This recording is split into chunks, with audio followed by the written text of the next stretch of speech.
and we start to see why we self-sabotage. See, how do you get that elephant moving in the right direction? Well, let me give you another example, another analogy. The mind is like a compass needle. In fact, it can only point in one direction at a time. But when we're operating from our ants, that 5% of the time where we're conscious and using free will, we can grab that compass needle and we can point it anywhere. That's what free will allows us to do. And if we're feeling down, we can go choose to watch a comedy or call a friend who can cheer us up. And if we're feeling low on energy, we can go put the kettle on and make ourselves a coffee or a drink. But 95% of the time, we're not doing that.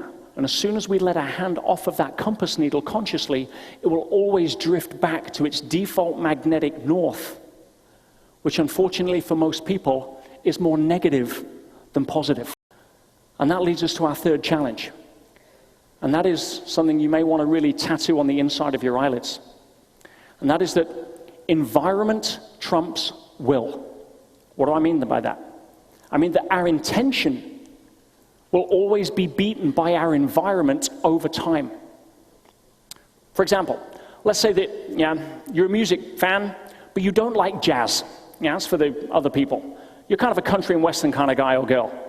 And you listen to country and western in the car going to work, but your car's broken down this week, so your good neighbor around the corner that works at the same place has offered to give you a lift. So you're going to share the 45-minute drive to work and back for the next 5 days. But they listen to jazz. Now, I don't care what you think consciously. Within 3 days, I know what's going to happen. Within 3 days in the car, you're tapping your feet to the beat. Within 5 days, you're humming it in the shower. You see, we don't get to choose whether or not we get programmed. We're programmable by design. We can only choose how we want to be programmed.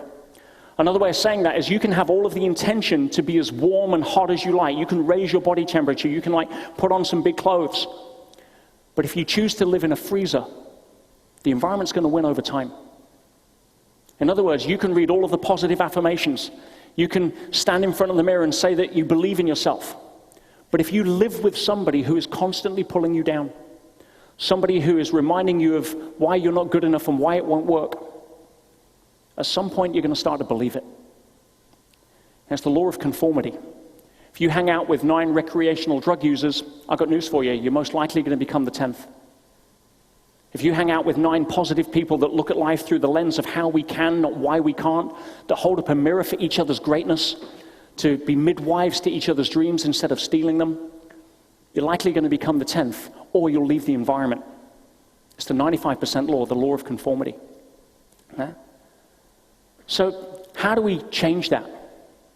Well, there's 3 tips that I want to share with you that'll help turn this around.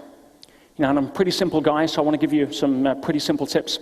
And I'll break it into 3 things.